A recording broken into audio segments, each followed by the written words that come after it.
Good evening, everyone. Welcome to all legislators, Tsawwassen people, staff, and special guests in the gallery. My name is Kalikwia, and I'm honored to step in for Squeakle Chumquat this evening. Today marks our final meeting of the summer 2025 session. While this session was shorter than our previous ones, we've had a lot of great questions and discussions so far. I look forward to all the work we will accomplish tonight. Before we get into our agenda, I'd firstly like to thank Connie Adams for drumming us in, Wapio and Kwakwimasat for the table blessing, and to Yum's Catering for providing a wonderful meal this week. To start us off in a good way, I'd like to invite Robin Buss to open our meeting with a prayer.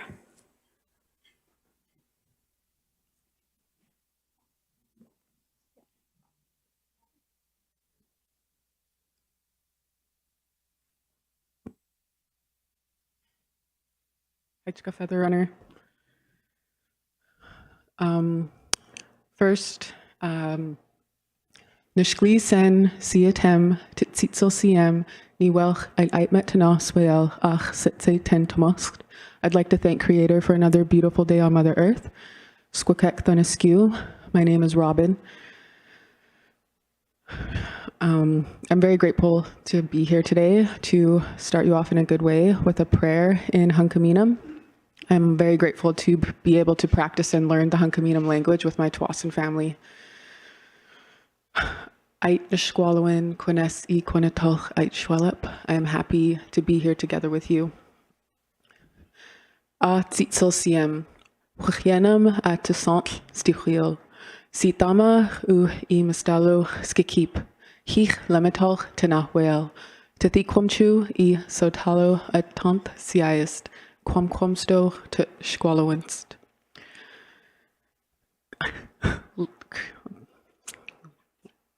I'm so sorry. Of course I can remember in Hunkaminam, but what I just said. Creator, listen to our prayer. Thank you for bringing us together. Watch over us today. Please help us with our work and keep our thoughts strong. Heitsepka, I thank you all.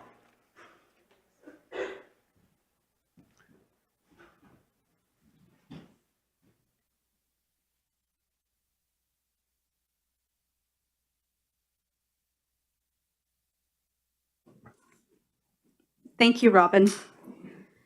Tonight we have Berlin Chickeness as our feather runner. Welcome, Berlin. To help our new feather runner learn who we all are, please raise your hand high when you are called on so she can get the feather to you. As is our custom, I would like to remind legislators and staff to wait until they have the feather before speaking and to pass the feather back to the feather runner when finished speaking, or else you will owe the feather runner $5. Please also make sure to turn your cell phones on silent. And before we get into tonight's agenda, I'd like to make a few announcements. We are honored to have 3 special guests joining our legislative session this evening. They are Kate Ryan Lloyd, Clerk of the Legislative Assembly of BC, and Honorable Raj Chauhan, Speaker of the Legislative Assembly of BC, and Hereditary Chief Shanna Thomas, observing our meeting. To our guests, we welcome you to Tsawwassen Lands. We hope you enjoy your evening with us. I'd also like to mention that Squeakle Chumquat is unable to join us tonight, but sends her wishes for a productive meeting. I look forward to guiding us through this evening. As this is my first time as Squeakle, please be patient with me tonight.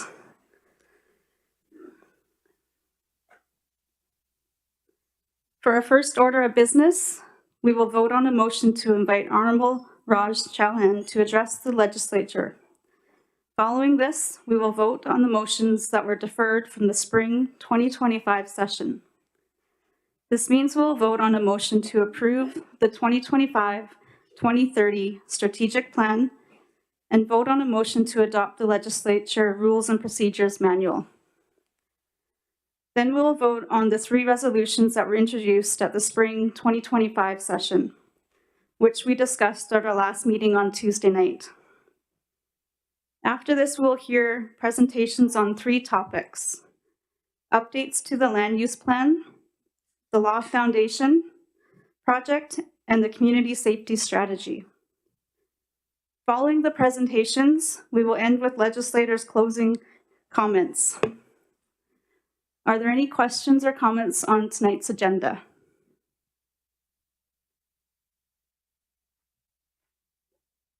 Okay, seeing none, we will move right into our agenda. I would like to call upon Chief Squamosat to introduce a motion to invite our honored guest to address the legislature.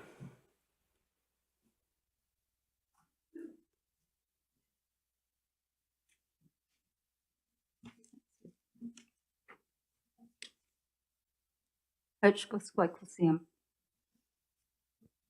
evening, everyone. I have a motion to invite honored guests to address the legislature. Whereas the Tsawwassen Legislature welcomes the Speaker of the Legislative Assembly of BC, Honorable Raj Chauhan, and the Clerk of the Legislative Assembly of BC, Kate Bryan Lloyd, to witness the June 5th, 2025 Legislature Assembly meeting. Therefore, be it moved that the Tsawwassen Legislature invites Speaker Chauhan to address the Tsawwassen Legislative Assembly.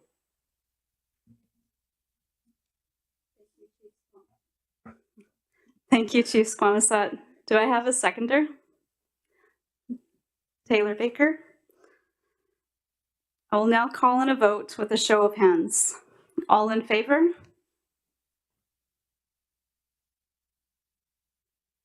Any opposed? Thank you. The motion has passed. Honorable Raj Chauhan, I invite you to address the Tsawwassen Legislature.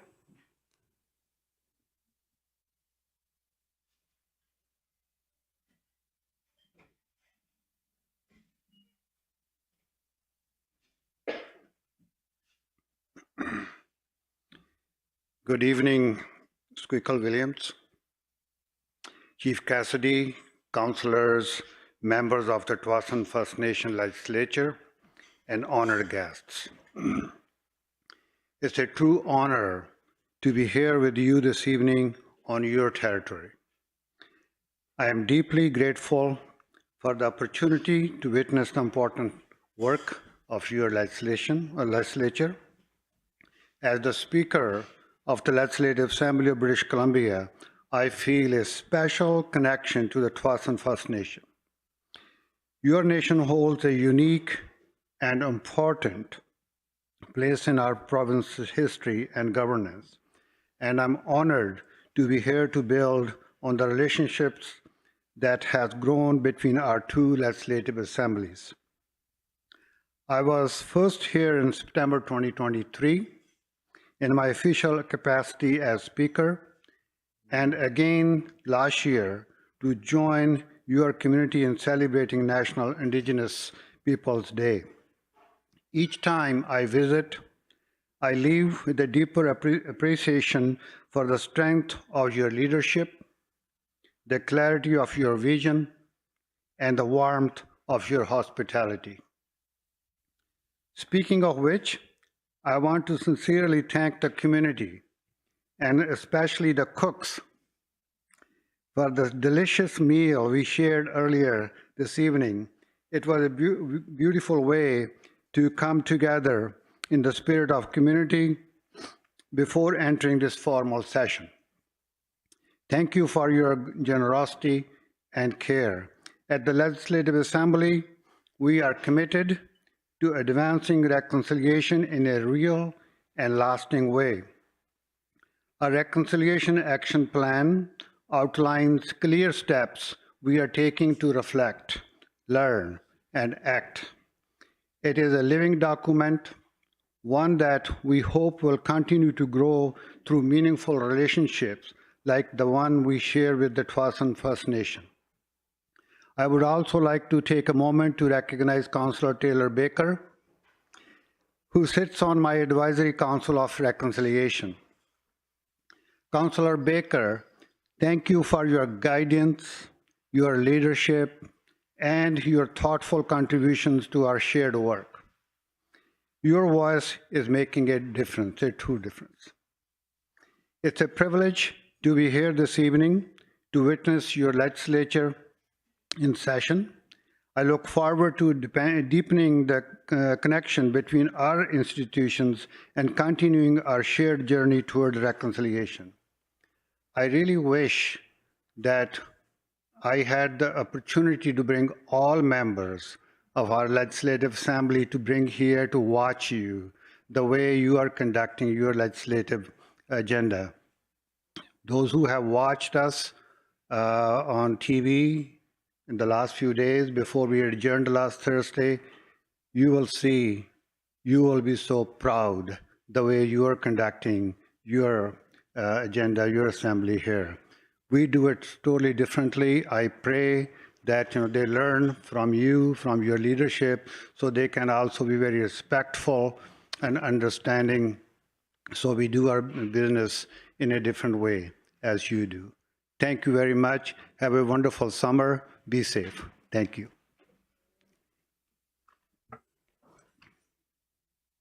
Thank you very much, Honorable Speaker Chauhan. We are happy to have you witnessing our legislative session in person this evening. Chief Squamosat would like to present you with a blanket. We thank you for coming to our nation, and we hope our relationship as treaty partners continues to strengthen.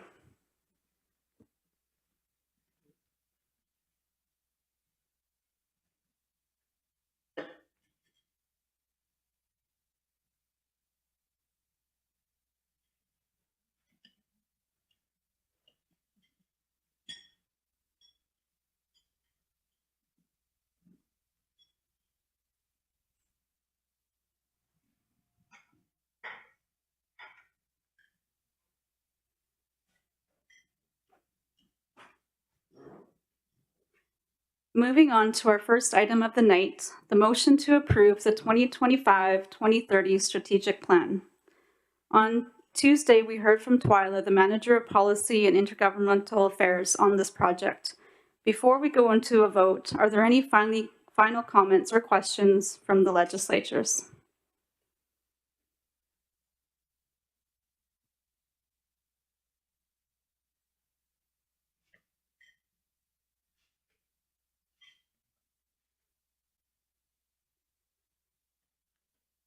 Seeing none, I will have Legislator Marianne Adams read the motion and call for a mover and seconder.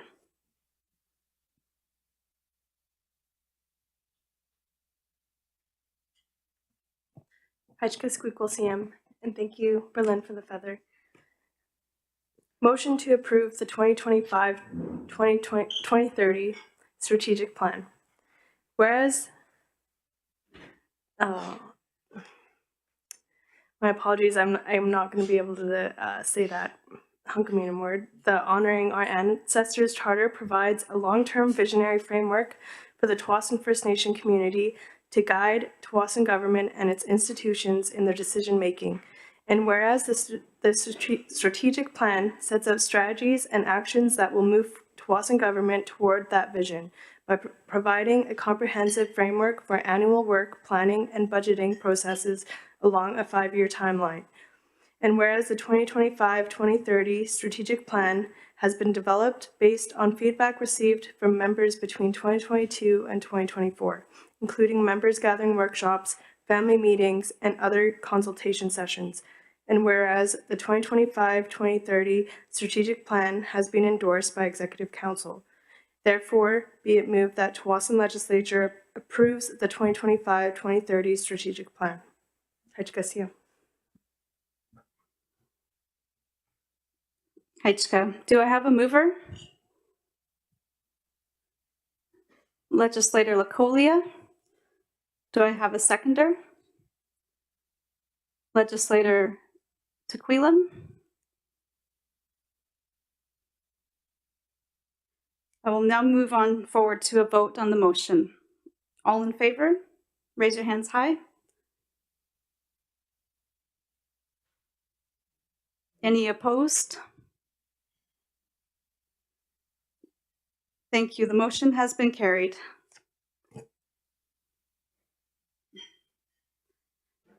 Moving on to our next item of the night, the motion to adopt the Legislature Rules and Procedures Manual. On Tuesday, we heard from Jen, the Manager of Government Services, on the new rules and procedures. Before we go into a vote, are there any final comments or questions from any of the legislators?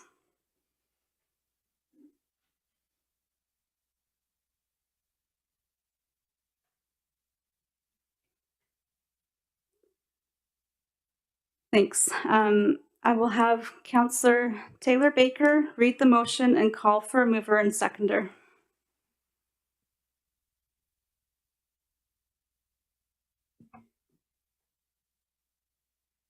Heichka Berlin and Heichka Squeakle. Motion to approve the Legislature Rules and Procedures Manual 2025. Whereas the current Legislature Rules and Procedures Manual has not been substantially reviewed and updated since it was originally drafted in 2009. And whereas updating the Legislature Rules and Procedures Manual to align with current meeting practices, eliminate outdated terminology, and provide additional detail for enhanced clarity will assist the Squeakle legislators and staff in conducting legislative assembly meetings more effectively. And whereas a legislature subcommittee was established during the fall 2024 session of the Legislative Assembly to conduct a thorough review of the proposed updates to the manual and provide recommendations for the final draft of a new manual. And whereas the draft Legislature Rules and Procedures Manual that was presented to the legislature during the spring 2025 session incorporates the feedback received from legislators and the recommendations of the subcommittee.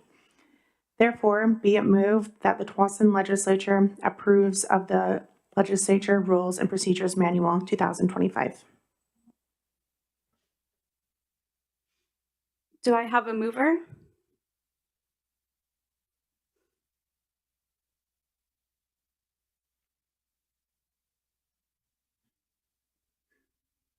Legislator Marianne Adams. Do I have a seconder? Halkamatia. Thank you, legislators. I will now move forward to a vote on the motion. All in support of the motion to adopt the Legislature Rules and Procedures Manual, please raise your hands high.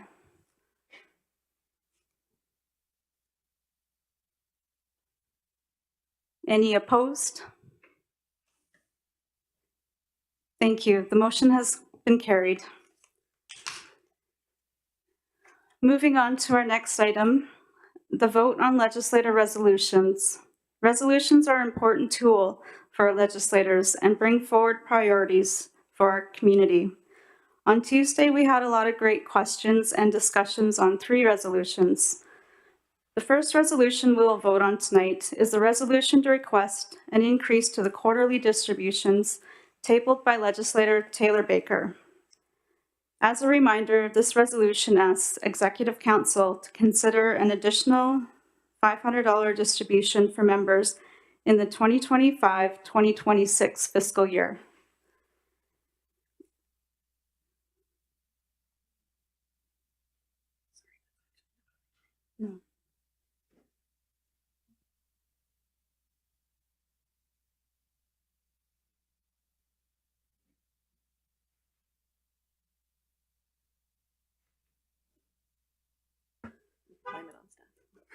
Apologies.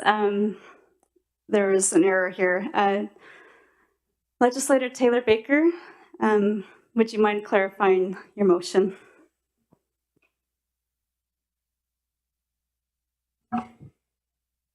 Heichka Berlin, Heichka Squeakle. Yeah, no problem for the confusion. My resolution is for consideration for future distributions. I don't anticipate that it would be in this fiscal's budget, but for future considerations. Did you want me to pass it back or do you want me to read?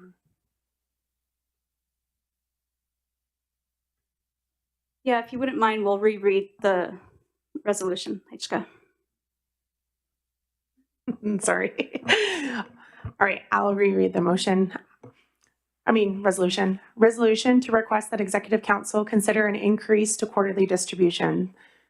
Whereas the 2025-2026 Appropriations Act provides for an additional $500 distribution to be paid to members in the 2025-2026 fiscal year. Whereas quarterly distributions enable all members to share in economic benefits of treaty and the development of the lands that they have been connected to since time immemorial.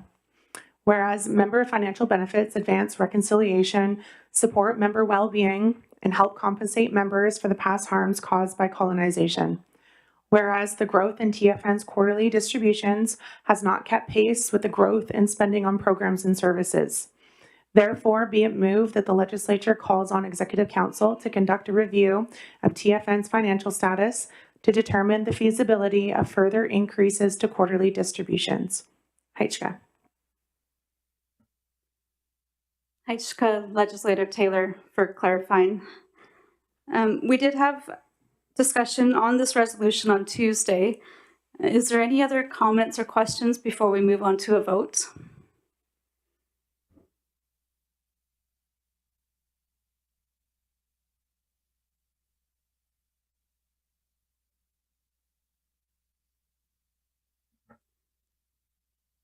Seeing none, I will now call on for a vote. All in favor, please raise your hands.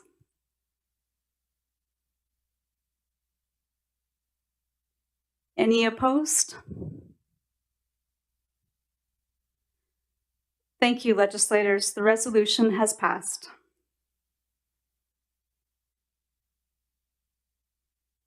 The second resolution we will vote on tonight is a resolution to request the review of the post-secondary education policy and employment training policy living allowances tabled by legislator Squamia Melinda Cassidy.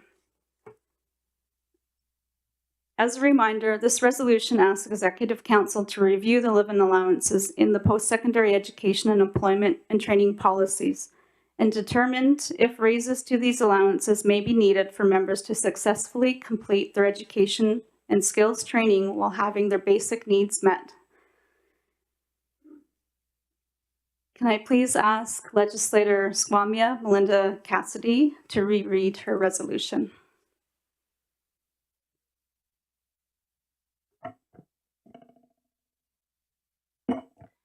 Heichka Squeakle and Heichka Berlin for the Feather. Resolution to request that Executive Council review the post-secondary education policy and employment and training policy living allowances.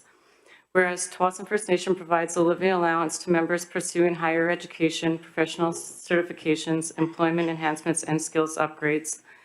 Whereas member education and skills development and training increases employability, improves career opportunities, grows the capacity of the Tsawwassen First Nation government, and benefits the overall well-being of members. Whereas the current living allowance amounts have not kept pace with the rising cost of living and do not adequately meet the needs of members pursuing higher education and undertaking training. Whereas members should not be forced to choose between bettering their lives through higher education and employment skills development and having their basic needs met. Whereas each member required to turn down educational and career opportunities for financial reasons represents a lost opportunity to build a more skilled workforce, support the well-being of members, and grow the capacity of TFN as a whole. Therefore, be it moved that the legislature calls on Executive Council to conduct a review of the living allowance paid under the post-secondary education policy and employment and training policy to better align with the current cost of living and to ensure that all members have the opportunity to pursue education and training without financial hardship. Heichka. Heichka Squamia. We did have some good discussions on Tuesday regarding this resolution. Is there any other comments or questions from our legislators? Sultanat, Loretta Williams.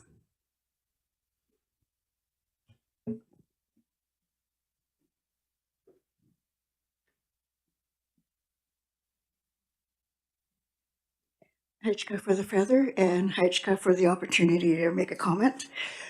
You know, like we're talking about training for all members, and I just want to know, would this also include for artists if they want to upgrade their skills, you know, whether it be painting, designing, weaving. And would that be under this motion? Okay, Heichka.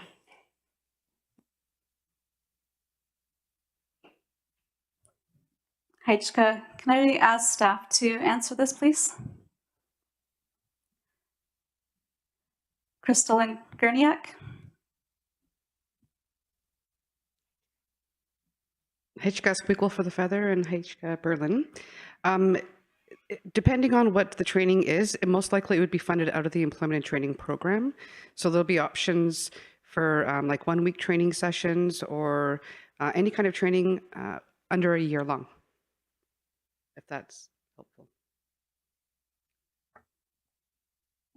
Thank you for that. Is there any other?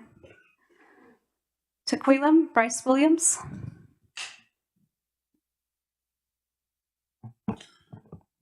Hi, Squeakle Sam. I'll be supporting this motion. I'm happy to support this one, and of course the other one previous to this.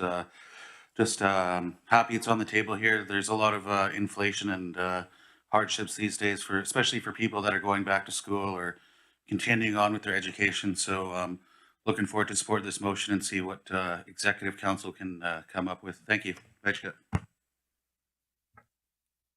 Heichka, for your comments. Any other questions or comments?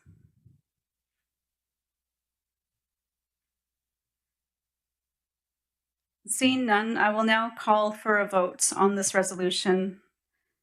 All in favor, please raise your hands. Are there any opposed? Thank you, legislators. This resolution has passed. Moving on to our last resolution for consideration, the resolution to request further action to enforce the Community Safety and Security Act. As a reminder, this resolution asks for Executive Council to take further steps to enforce the Community Safety and Security Act to ensure a safe place to live for all present and future generations of Tsawwassen members. If I can call upon Kwakwia Andrea Jacobs to read the resolution, please.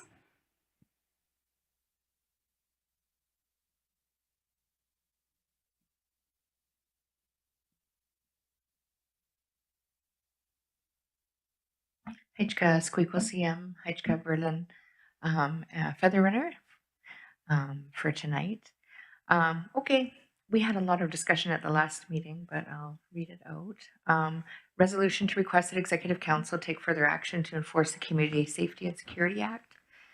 Whereas the honoring of our ancestors' charter states that under the health, wellness, and safety section that a desired outcome for community safety is that residents feel physically and psychologically safe within Tsawwassen lands, whereas Section 4.1 of the Community Safety and Security Act states that if Executive Council believes on reasonable and probable grounds that drug activity is occurring on Tsawwassen lands, Executive Council may make an order it considers advisable in respect of the land to A, inspect the land, B, stop the drug activity, C, prevent the reoccurrence of drug activity. And Section 4.2 of the Community Safety and Security Act states that without limiting subsection 1, any order made under that subsection by Executive Council may include revocation of an interest in the land. Whereas Executive Council has not yet fully exercised its powers under Section 4 of the Community Safety and Security Act to prevent the reoccurrence of drug activity on properties where it's reasonably and probably known to occur. Whereas the drug activity that continues to occur on properties where lesser enforcement measures have been implemented has caused harm to the well-being and safety of the community as a whole. Therefore, be it resolved that the Tsawwassen Legislature calls on Executive Council to take further steps to enforce the Community Safety and Security Act to ensure a safe place to live for all present and future generations of members. Heichka Squeakle Sam. Heichka Kwakwia for reading that out for us. I would like to ask legislators if they have any other comments or questions regarding this resolution. as we have a couple legislators that were away last time. Tuquilim, Bryce Williams.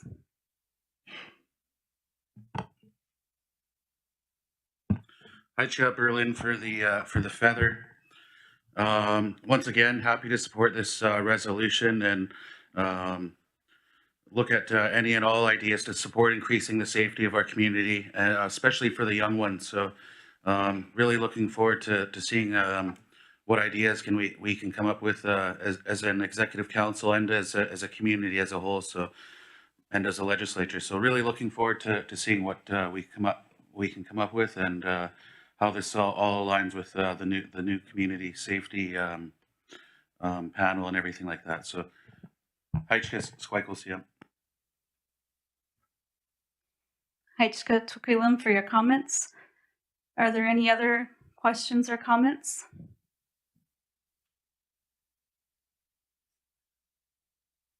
Sultana Loretta Williams.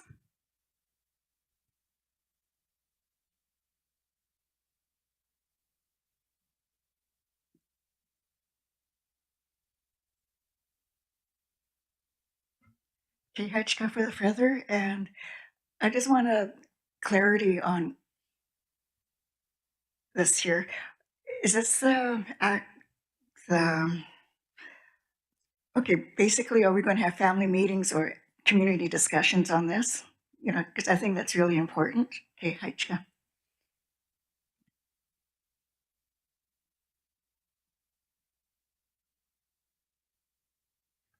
Heichka, I'll have Twyla come up and answer that one.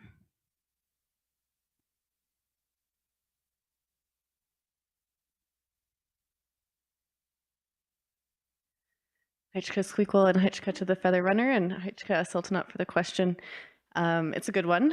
At this stage, we have a resolution on the table, and if it passes, what that means is staff will bring it to Executive Council for discussion and consideration. So what that means is Executive Council will look at both the exact wording of the resolution, but also the intent behind it. What is it that the legislature is looking for here? And in this one, we see it's about community safety. We heard a good discussion on Tuesday about, you know, there was many feelings around this table about not wanting to remove land from individuals and from families. That's something that would be part of the intent that we bring forward. But in terms of what would actually happen coming out of that, it would depend on what directions we get from Executive Council and what Executive Council wants to do with this. So we can't say exactly what would happen coming out of that, but hearing that family meetings, community engagement on this topic is important. That's something that we can bring into our analysis and our conversation with Executive Council in figuring out how to handle this resolution should it pass.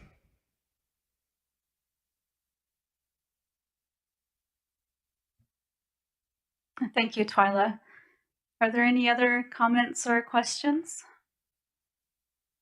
Ocolia Tia Williams.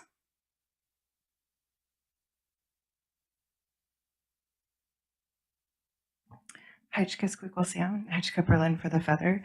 After our debate session on Tuesday and having the ability to ask questions and receive some pretty great answers from everyone, I am in support of this resolution.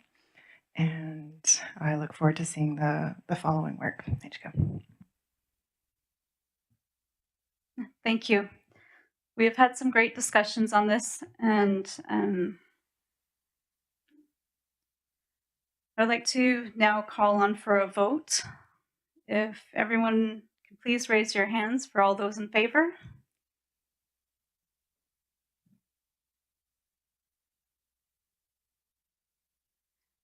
Are there any opposed? Please raise your hands.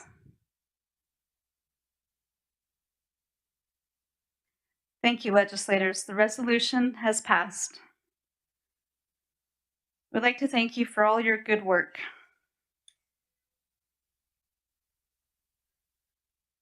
We're now moving on to our next item of the evening, updates to the land use plan. I'd like to invite Kamal, Director of Lands, to provide an update.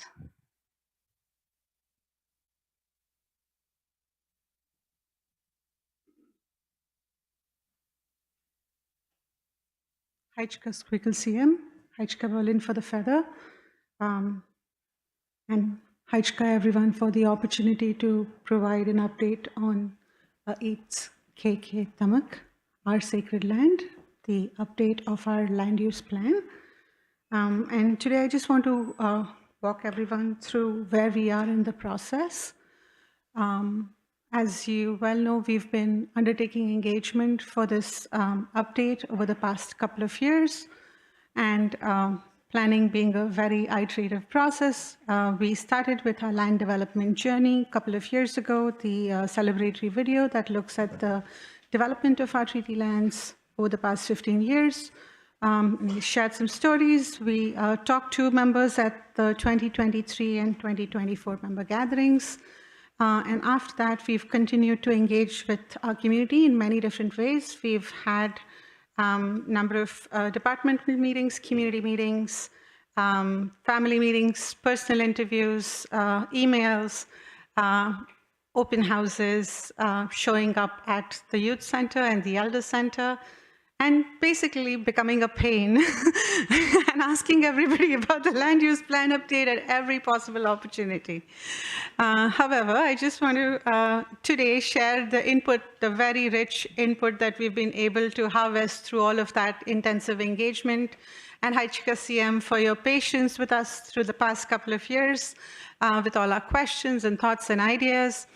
And today, moving on, I just want to take just a moment to look at all the achievements that we've made in the past 15 years after the first land use plan was adopted. I'm not going to get into the details of this, but it's part of your package, and it's great to look at all the great things that have been possible and a lot of things to look forward to as well.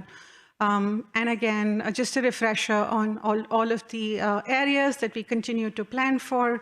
We have a very nimble planning process here.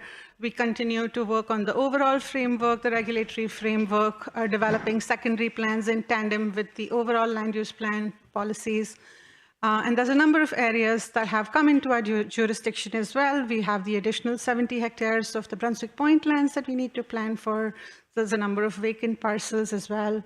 This is, again, just a little snapshot of all of our roads, housing, commercial industrial space, the phenomenal growth over the past 15 years in all of those sectors. And then I've already mentioned this, we've done all of this great engagement, very passionate team here, very fortunate to have the lands team. This is all of our, the details of all of our multiple engagement channels through all the different mediums. And just coming back to what we've heard resonating through all of that engagement, we first started with the Kwaliwan Stokes Kwatasiana Nast, honoring our ancestors' charter. We heard that we want our next land use plan to focus on environmental sustainability, to recognize, protect, and preserve special places, recognizing that our connection with the land is sacred, and that we wanted the land use plan to remain rooted in the Swathan culture. So again, there's a lot of details in here, not getting into all of that, but we got a lot of rich input from our community members, and we did a variety of different engagements. We did visioning on the overall vision for our community over the next 50 years. We heard about different ideas for all the vacant parcels, like the 13-acre parcel and the Brunswick Point lands. We heard about desirable elements as they relate to urban planning and urban design, and how we want our community to look and feel. And we heard a lot about particularly elements that speak to our art, culture, and our connection with the natural environment. And we got a lot of other ideas as well. And when we mapped them out, we found that they still connected back to those three lenses of culture, community, and care.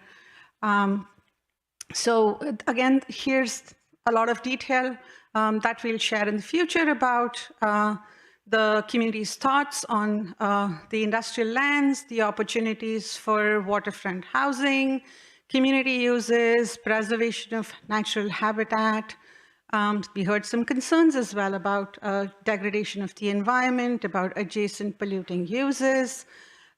We heard about the need to take pause and reflect and think about how it might make sense, rather than jumping into making designations for land uses, to have potentially areas reserved for thoughtful deliberation and expert advice in the future. We heard a lot of thoughts on the 13-acre parcel, integrating more open spaces and community infrastructure, making way for rental housing for members, additional facilities, managed forest area, and citing that in a way that it enhances our storm drainage infrastructure, and make connections to Salisalam, our community farm, and creating opportunities for our hunters to still have that connection with the land. We got a lot of external input as well from our external stakeholder engagement. And we also have a number of technical studies underway. We had a mixed-use market study developed for our commercial area, and we identified some short-term, long-term, medium-term opportunities and what might be development ideas that are in sync with what we are hearing from the community. So to come back, after all of this extensive engagement, we still continue to hear that our land use plan is not really a land use plan, and that we need to look at it as a holistic process that takes into account the interconnectedness of all the aspects of this community, be it cultural, social, economic, spiritual, or the unique governance context of Swasan, and look at the three lenses and look at culture, look at community, look at care and conservation, and how they all balance with our need for economic sovereignty. We're continuing to work with our language and culture teams, our archaeology advisors, territory management staff, also taking a lot of advice from our elders and artists and other departments to develop this framework further. This is just a sneak peek into what we're developing right now. It's on your screens. You can probably see we're trying to include language, cultural landmarks, cultural uses, and trying to develop a framework that respects everything that came before while preparing for everything that's to come. I'm going to pause right there and share a video that has some early thoughts from the community. This is from our 2024 members gathering, but these are themes that we hear over and over again. Haichkasiya.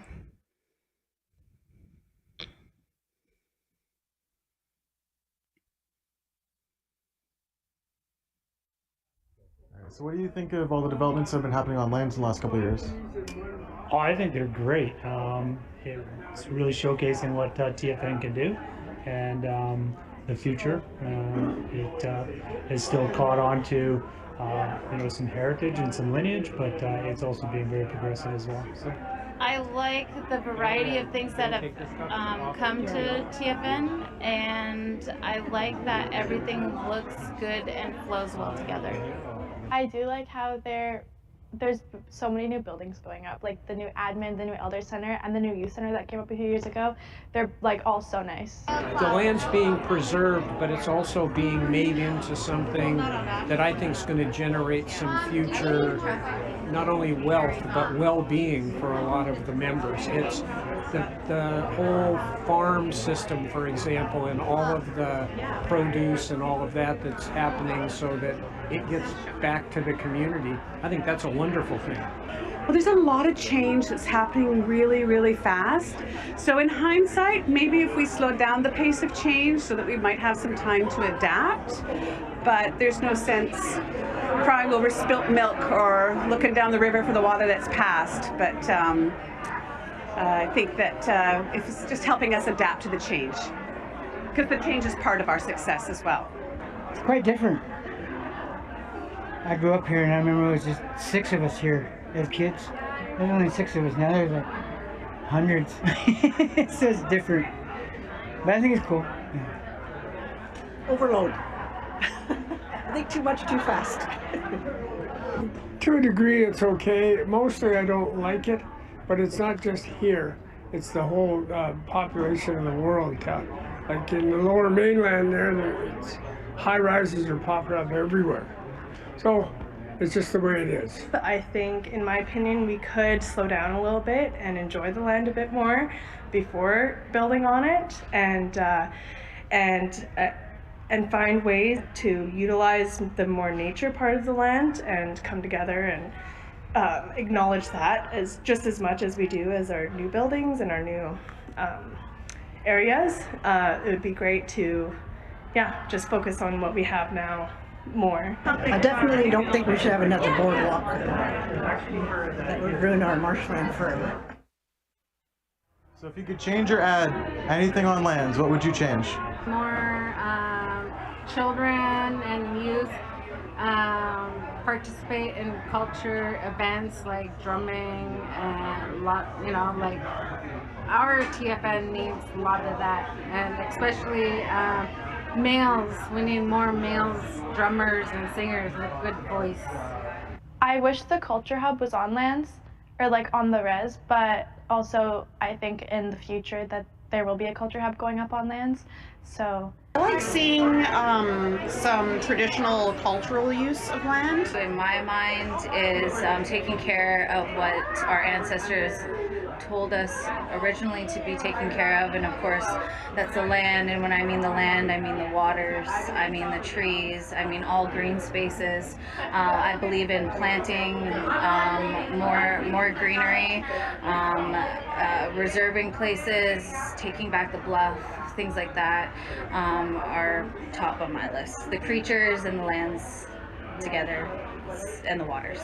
It's important to reclaim nature where we can, in the areas where we've had no choice but to develop. We have such a small land mass and limited access to other resources. Land is our economic resource, so we have limited chances to. We have to balance between economic opportunity and creating an economy, and balance protecting our resources. I think an expansion of our resources would also help us, and so not just limiting ourselves to the small area that we have, but to expand beyond that to help us build on the resources that we have. Maybe just some more green space for those migratory birds that used to be able to land around here. I think that would be nice. More natural plants for medicines and more foliage. I wish we would have more land that we could then occupy more of the things that we would be able to create more park space, more wooded space. I think I would put more protection on the marshlands. There's a lot of people with animals that they allow onto the marshlands and on the dike area that I think we could put a little bit more security on that area, just to kind of protect it with our indigenous plants and all of that. And I feel like we could put more communication out there for the leaseholders and everyone to kind of come together more as a huge community to take care of the land, and not just our people and they just inhabit it. It's I think it'd be great for everyone to kind of come together to take care of it. We need to incorporate more trees, especially cedar trees. There's a shortage of trees in our area, and we need to plant a lot more. Than we need to get a program just to encourage people to plant trees, and for the lands department to take the lead and actually plant more trees. I think we have a couple people here, some members that know about hunting, and that would be able to help educate our youth, and even people like me who don't know much. That'd be really cool. More culture, medicines, how everybody can learn how to make medicines from our plants on land. I think I'd like to see something based on substance abuse, a program like that for outpatient treatment center or something. I think a rec building would be cool, with like a building for members where we can go use like the gym. I know there's one at the youth center, but like a bigger gym and like a pool and whatever else they have in the athleisure buildings. You need a fire department. Another skate park, a rec center, and Starbucks. Closer one. Another skate park would be great. It would be nice if TFN had their own gym. But I know they have the one in the youth center, but it is fairly small and can only have, like, I think 3 people maximum in there at a time. Maybe less non-member homes and push them away a little bit more. That's what I would do. The leaseholds are a bit close, but that's nothing we can do. Around the administration buildings and around residential and around the sports field, there needs to be definitely a lot more parking. More parking for sure. I'd like to see roundabouts, more speed bumps, especially with the community. That's what it needs around here. More speed bumps to make it a little more safe for people who's walking. I'd say probably add some more sidewalks, especially because I bike around down here a lot. So adding either like a shared pathway would work really well, just safer and stuff like that. Maybe you could adopt some of the Eastern European ways of shutting down the roads and doing foot or bike only. That'd be pretty cool. I would like to see more lighting and sidewalks. I'd like to see our parts of our nation look more like the newer developments. I feel like our people deserve that.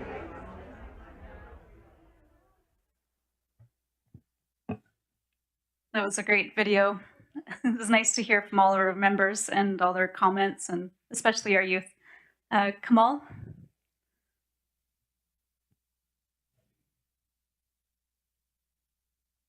HK Squeakle CM, HK Berlin.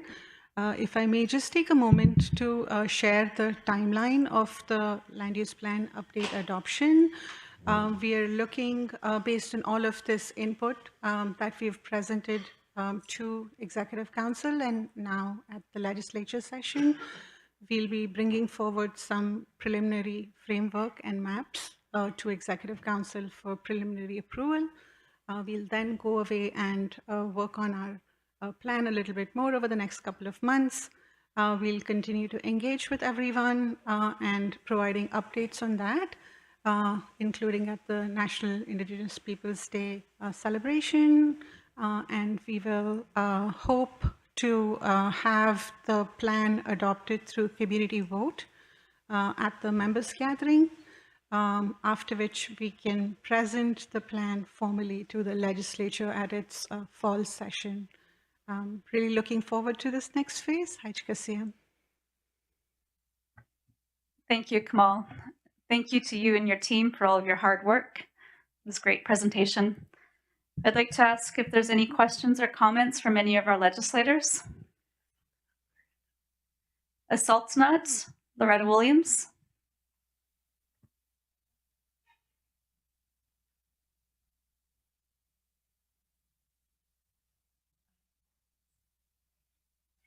Okay, Hitchka for the feather and Hitchka Squeakle and Kamal. You know, like I was looking at your map here and it's very colorful, you know, it's all color coded. And I could see where the administration building is going to be. And in the video, they talked about parking. So I'm just, you know, hoping that there'll be lots of parking there. But my question is, on here, where's the future housing? We got a lot of, you know, economic development and industrial. So on this map, where will the new future housing be? Okay, Hitchka. Hitchka. Kamal? Hitchka Berlin. Hitchka Legislator Sultana for the question, and Hitchka Squeakle CM. We're currently looking at the extension of our community housing area to include the 13-acre parcel for future housing as well as future facilities. And there are certain other areas that we are looking to do secondary studies to see if there's opportunity for further housing on those additional lands as well. But those are secondary areas, and the main focus area for additional housing would be on the 13-acre parcel. HK. Thank you. Any other legislators?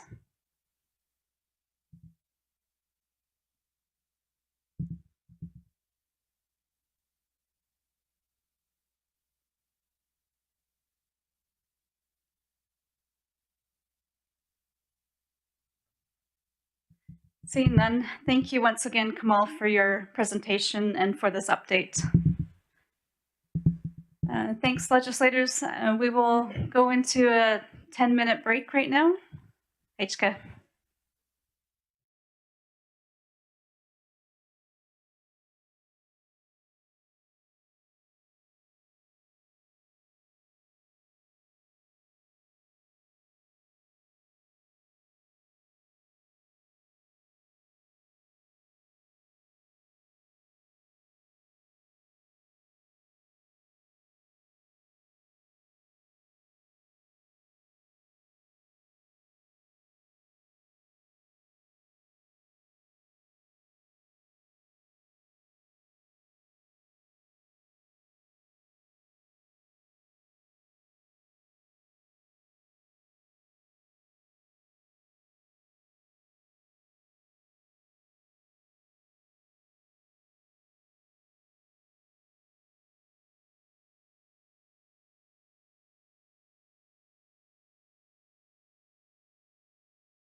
Well, that was a good, well-needed break.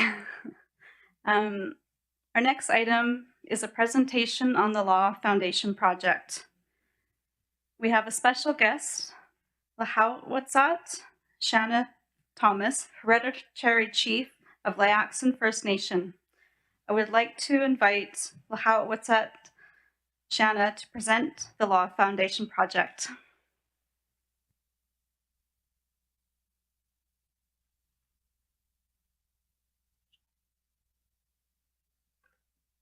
Siam na siya. Siam na sohwain haid sap ka siam. Haid sap ka tuasan mastimoch. Tuasan tamoch haid sap ka siam. Good day, how are you? And the Pakakala what's out, Tani Heat Walk Leixon, Lakala what's out, Shanna Thomas, Hereditary Chief of Leixon First Nation. I'm here in the capacity of consultant working on the Tsawasan project. Super excited to be a part of that. For folks who I haven't had the opportunity to meet yet, I have a bachelor's degree in political science, a master's degree in Indigenous governance, and I'm completing my doctorate of social science from Royal Roads University. And I've been working in our communities for almost 25 years on nation building and governance policy frameworks and negotiations. Super humbled and honored to be working with Tsawasan and the team on this project. I don't know if we have a presentation. Okay.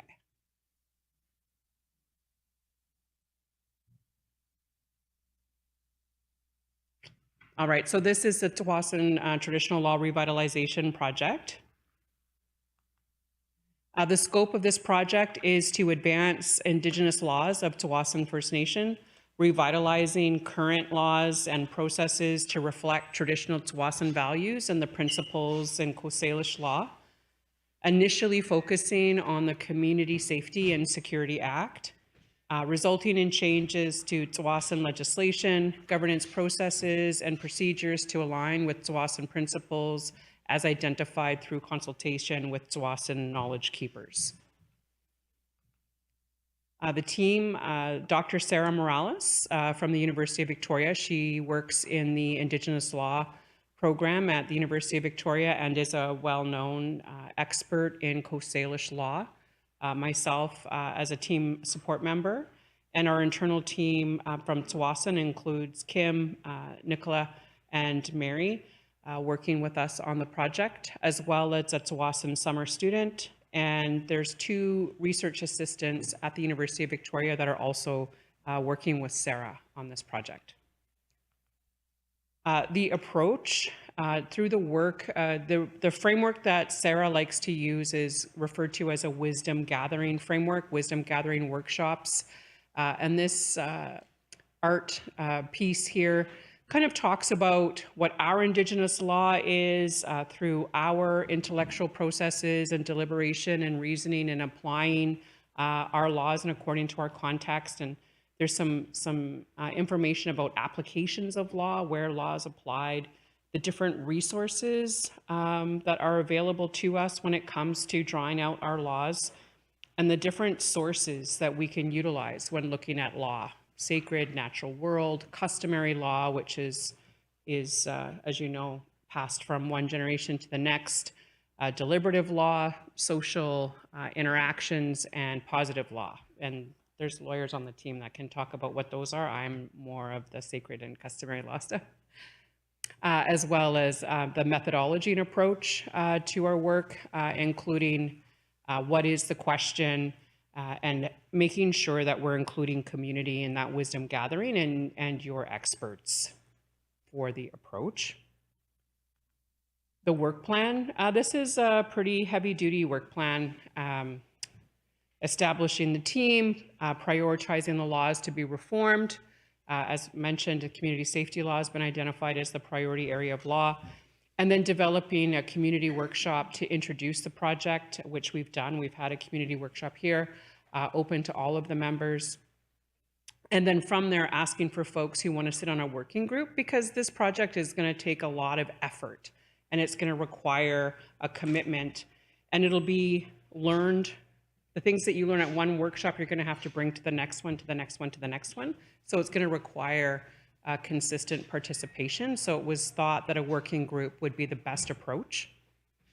And then from that, looking at doing a summary of the existing law frameworks, oral history, ethnography, historical accounts, anything relevant that would support the development of those workshops. And then also looking at training for the summer students and making sure that there's the capacity to understand Indigenous law and legal orders and how to do that research. And then looking at the sources that you currently already have, referred to as primary research. You've done a lot of work already in different ways with interviews.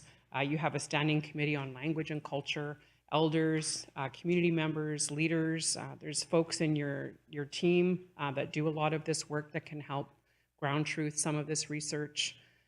Working with language specialists to determine how and when to incorporate language. And then looking at ways in which to share information and data collection. When you have all of these things available to you and we're using them for this project, how do you ensure that they're there for future projects? So creating a system that would enable you to categorize materials and be able to search them and use them for future.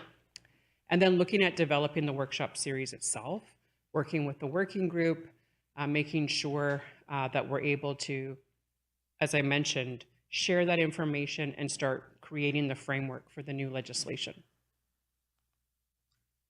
And then after the series of workshops is completed, kind of bringing it all together and having that final workshop to say this is what the legal order could look like, ground truth in that legal framework, and from that, making sure that we're able to consult with legal, draft the template, do an annotated framework based on all of the research in consultation with yourselves, any revisions that would need to be done, and then the final product would be a community safety legislative framework that you would be able to utilize for the drafting of the legislation.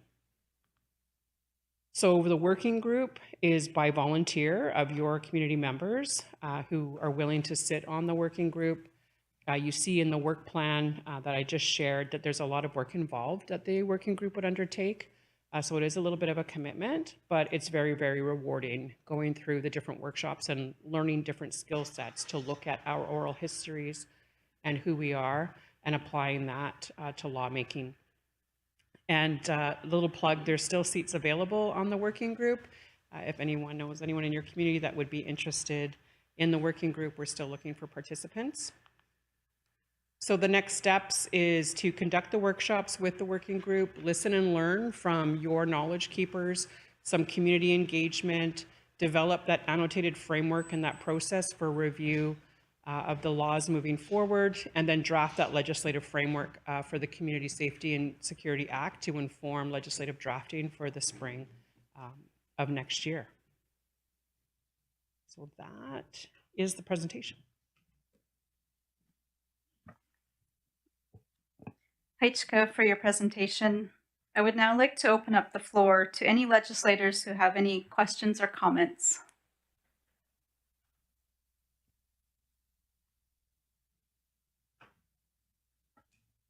Legislator Halkamatia, Louise Alm.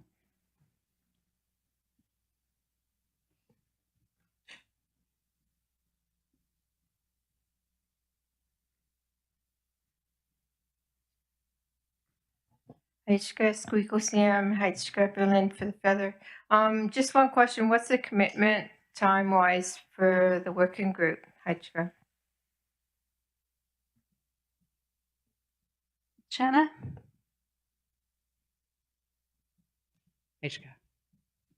Heichka for the question. The timeline for the working group, there's going to be an introductory workshop, and then I anticipate that it's meeting at least once a month, but it may be once every 3 weeks. It depends on availability, if folks would rather do the meetings in person or hybrid or online. But we have our first meeting with the working group. Is it later this month? I can't remember. We have our first meeting with the working group, I think the third week. Yeah, the third week of this month, and then from there we'll determine the frequency. Heichka. Thank you. Any other comments or questions? Sultanat, Loretta Williams. Okay, Hechka for the feather and the opportunity to comment. So I guess my question is, like there's been many people doing research in the past, different universities and everything else. So I guess my question is all the research materials going to come back to us? Because I think that's important. Because I remember trying to get some research years ago, and they said, oh no, it belongs to that organization, even though they did the, like interviews with all the people down here. So I think that's important. Okay, Hechka. Hechka Chana. Hechka for the question. Yeah, the way that this project is constructed, you will own all of the research. And not only that, we're hoping to take the existing research that you already have and categorize it and organize it in a way that you'll be able to access it easier in the future.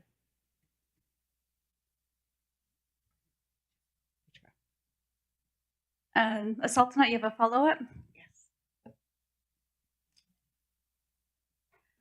Okay, thank you. I think that's really good. You guys will be organizing it because it's a lot of work, like in transcribing all the tapes and everything else. And is that part of it too? Okay, thank you. Shanna?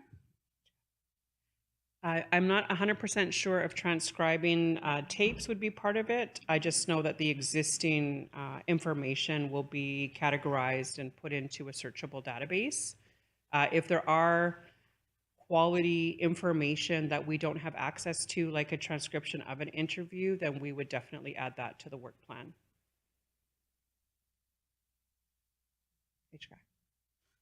Thank you for that. Any other comments or questions?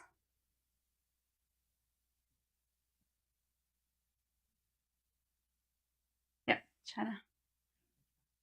Just want to say hi, Tsepkasiam Nasia, hi, Tsepkasiam. Thank you so much for the time and for this exciting project. It's a real thrill for not only myself, but for Sarah and the whole team to be doing work like Indigenous law revitalization. It's so important to who we are as Huamak Mastimoch, and just want to thank you for the opportunity to present this to you this evening. Hechka. Hechka, once again for being here with us tonight. Thank you. Moving on to our next item is a presentation on the draft recommendations from the Community Safety Strategy. I would like to welcome Kuntiltanat Kim Baird as our panel members, Janice Abbott, Dr. Shannon McDonald, and Melinda Skeels, who will be available to answer questions from the legislators. Kim? I almost spoke before I got the feather. Thank you very much. My colleagues are online, so you can see them on screen, and they'll be available for questions afterwards. We thought the best way to try to be concise would be to do a narrated PowerPoint, so we will play that for you, which is a bit weird because we'll be watching it, but after that, we're happy to answer any questions. But basically, it's a lot of information to try and get through to understand how the recommendations are structured and that. So we'll go through that presentation. And I would also say that this presentation will be the basis of upcoming family meetings we're trying to set up. So we know that when it comes to community safety and issues related to drug use and that, it's very, very highly sensitive. So we understand if people are not comfortable talking about it in a public forum, which is why we're setting up family meetings to get feedback. We also have ability for people to scan a QR code to provide some feedback as well. Lots of different opportunities. So, and anyone from the panel would welcome to hear from anyone on any topic as well. I think it's safe to say. So without further ado, I guess we'll start the video. And I'm going to sit while it's playing. It's about 25 minutes, I think. Good day. My name is Quintil Tanot, Kim Baird, and I'm honored to be here with you today as part of this important work for our community. Executive Council appointed the Community Safety Panel to come up with a strategy to address community safety issues, including ones related to community concerns about drug use and the opioid crisis, which we know is an issue throughout North America. I also know how these issues impact our whole community firsthand. The panel was appointed to try and look at what Tsawwassen can do as a small community. And although we are self-governing, we have constraints that impact what we can do to deal with such a challenging issue. With all of this in mind, the panel took a close look at what TFN could focus on to increase community safety.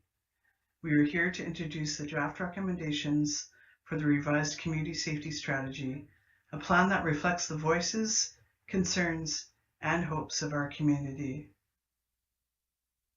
This work is about more than creating a strategy. It's about healing. It's about addressing the real challenges our members face, including substance use, mental wellness, violence, poverty, and housing, and how we can thrive together as a healthy community. To support this journey, we've brought together a highly knowledgeable panel whose expertise has guided this process with care and integrity. Dr. Shannon McDonald, a Métis Anishinaabe physician and former Chief Medical Officer for the First Nations Health Authority, with over 20 years of experience in Indigenous health, brings deep expertise in community medicine.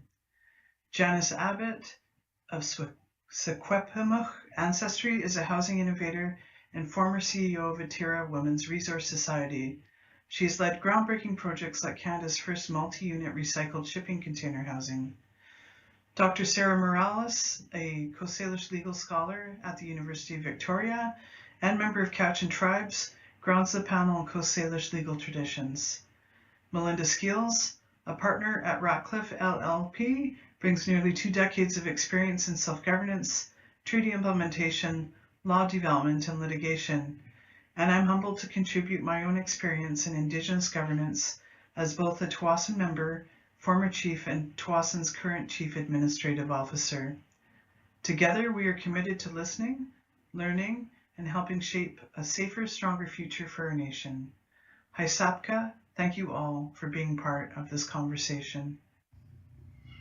Our panel's work on the Tsawwassen Community Safety Strategy was grounded in direct engagement with Tsawwassen community members, leadership, and staff. Community voices guided our approach from the outset. We held a series of workshops with community members on key topics like housing, harm reduction, and Indigenous legal traditions. These sessions weren't just informative, they shaped the direction of our work. We also participated in 3 members' gatherings from 2022 to 2024, where we shared updates, gathered feedback, and deepened our understanding of members' safety concerns and visions for the future. Alongside community input, we engaged with TFN leadership and staff through formal meetings and collaborative planning. Our secondary research involved reviewing academic literature and case studies on First Nations policing, harm reduction, and culturally safe care, as well as learning from other Indigenous communities who are also turning their attention to safety in their communities. We're grateful to everyone who shared their time, insights, and solutions with us. Your voices are at the heart of this report. The community safety strategy must be guided by the teachings of the Tsawwassen Mistimuth. It must reflect Tsawwassen culture, values, and customary practices. We've grounded this work in 7 guiding principles: respect, helping one another, gratitude, love, healing, working together as one, and accountability. These teachings emphasize connection, responsibility, and the importance of both individual and collective care. At its heart, the strategy recognizes that everyone, individuals, families, and leaders, has a role to play in creating safety. Community safety isn't only a government responsibility. It lives in relationships, in how we support one another, and how we heal together. Through this strategy, we seek to honor the wisdom of Tsawwassen ancestors, respond to current challenges, and build a safer, stronger future for generations to come. In this community safety strategy, we use the image of the house post to represent the core pillars that support safety and wellness in the Tsawwassen community. Historically, house posts weren't just structural. They told stories, showed identity, and held meaning. As the late Musqueam elder James Point said, they showed what kind of person you were. In that same spirit, these 4 house posts reflect what kind of community Tsawwassen strives to be. Health and wellness, recognizing that true safety begins with mental, physical, and spiritual well-being. Safe housing, because without stable homes, participation in community life isn't possible. Physical infrastructure, from streetlights to signage, it's about creating spaces where people feel safe every day. And public order and safety, grounded in Tsawwassen laws and traditions that focus on healing, not just punishment. These posts reflect member voices and cultural teachings, and together they uphold the vision of a safer, stronger community. I'm happy to talk to you about the first house post, health and wellness. Recognizing the need for physical, mental, emotional, and spiritual health in individuals, in families, and in the community.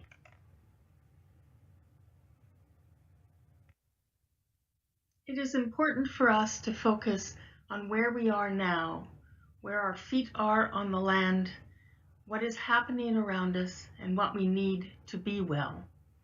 And despite a lot of work, significant efforts that Tsawwassen First Nations has undertaken to provide ongoing commitment to the wellness of its members, some impacts of colonial history have remained pervasive and cause much harm. We know that to make the changes that need to be made, we need to be proactive. We need to step ahead of the issues before they happen, instead of being reactive. And a primary example of that is overdose prevention. Other gap areas exist for complex and cultural needs within the healthcare system and environment. And there's also a need for greater community education to break the stigmas that prevent people to move forward on their journey to wellness. In the committee's work, we knew that we had to be focused on a responsive and adaptive healthcare system. We needed to plan for the future, not just today, but for things to come, the unexpected, the emergent. We need to be able to build systems to listen and hear from people about how their health is right now, what are the challenges to their wellness, and what we might be able to do to move forward together. And to do that, we plan for hosting regular community health and wellness fairs and wellness events, as has been done in the past and continues to be required for us to be able to move forward. Developing on the ideas that we discussed in each of those events, we want to develop a more coordinated service delivery system within the community. It's going to be important to create partnerships with the Regional Health Authority, other health authorities like the First Nations Health Authority, and health organizations to be part of a smooth, easy to access, and responsive health system. We need to develop ways to triage what is emergent, what is urgent, and what is non-urgent moving forward. We need to establish clearer guidelines for transportation services to make sure that the services are available when people need them and that they're appropriate. We need to define and communicate patient navigation systems and case management so that there are clear records of what's happened in the past, clear plans of moving forward, and making sure that the patient and their family are aware of what's going on and that they can work together towards that wellness goal. It's going to be important to appoint a liaison officer to manage partnerships and to assure alignment with community objectives. To ensure that high-quality services are available in the community at all levels, we need to support staff to take good care of themselves while they care for others, and that they have a work-life balance. We need to establish and reinforce clear job roles, boundaries, and accountabilities. And we need to provide ongoing training to maintain people's professional licensure and skills development. It's going to be very important to integrate and reinforce trauma-informed and culturally safe practices so that people are getting the care they need when they need it. We need to embed trauma-informed and culturally safe practice in all training for all staff. We need to integrate co-Salish healing practices alongside the mainstream models of healthcare to fully meet the health needs and wellness needs of the people we serve. One of the things that the community spoke about most was the risk that has been presented by problematic substance use, the existence of toxic drug supplies in the community, and the need to do something about that people are being hurt and losses are being experienced. We need to prevent people from dying, first and foremost, but we need to keep people who are using safer. We need to create a range of treatment options and support people on their wellness journey. In order to do that, we need to treat substance use as a public health issue, not a moral issue. We need to create low barrier access to harm reduction services and supplies, that people know where to get them and how to get them, without judgment. We need to integrate peer support workers, people with lived experience, to help walk people through their healing journey. And we need to work together to learn more about problematic substance use, its causes, its impacts, and what we can do to help.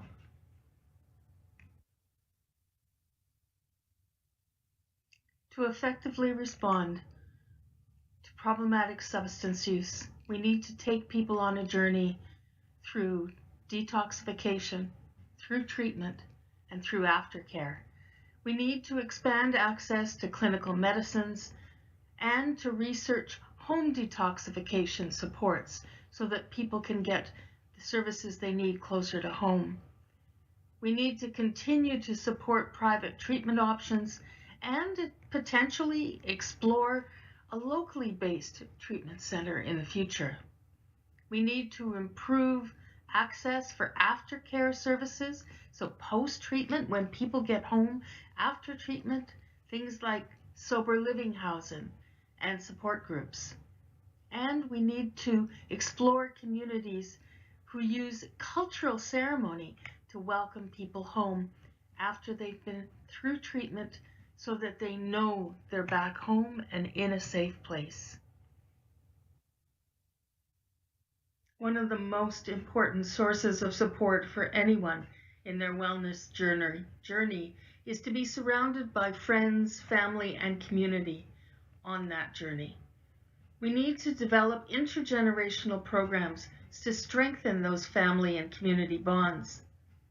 We need to create more parent support programs for young parents and single parents. We need to openly address and provide resources for family violence, interpersonal violence, and lateral violence. And we need to expand the programming for diverse community needs, LGBTQ to Spirit plus, men, maternal child, wellness throughout the expanse of our community. We also heard that there are some people within our community who need very particular supports. And so we need to provide support for groups like elders, like persons with disabilities. We need to create programs that bring generations together, opportunities for shared wisdom and new perspectives. And we need to create peer-led and mentorship programs for youth of all identities so that home is a safe place to be. I want to begin by acknowledging the incredible work that the Tsawwassen First Nation has already done and continues to do in building housing for and within its community. Hands up to TFN leadership, staff, and the community members who have driven this work. During our engagement sessions, we heard that safe, stable housing is not just about community safety, it's also a foundation for health, belonging, and the intergenerational resolve to heal, thrive, and ensure a future for generations to come. Members spoke of safety in housing not only as physical, but also emotional and cultural. For TFN members, safe housing is a collective responsibility and a powerful expression of connection, care, and sovereignty. To meet the full spectrum of housing needs, we heard clearly that TFN must continue to address affordable housing that allows members to stay and thrive in their community. Supportive housing is critical for those living with health, mental wellness, or mobility needs. Recovery housing, sober living options, and emergency housing for women and children fleeing violence and for unhoused members are all essential. They are not just survival needs. They are the foundation for dignity, safety, and reconnection. We also heard that members want more rent-to-own and affordable rental options. They are also asking for support navigating housing systems, workshops on financing, tenancy rights, and pathways to home ownership. Members told us they want housing that helps them move forward, whether that means recovering from a crisis, raising a family, or returning to community, not systems that leave them feeling stuck, invisible, and navigating a maze of complex rules. The good news is momentum is building and members see that. New developments are already underway. A post-treatment stabilization home will soon offer essential support for members on their healing journeys. And in 2025, the Halalan Collective will begin implementing long-term housing strategies as TFN's new housing authority. Its work will be grounded in culture, land-based connection, and community self-determination. From housing for elders that allows them to stay in their community, to transitional and emergency housing options, the goal is a responsive system that wraps care around each member.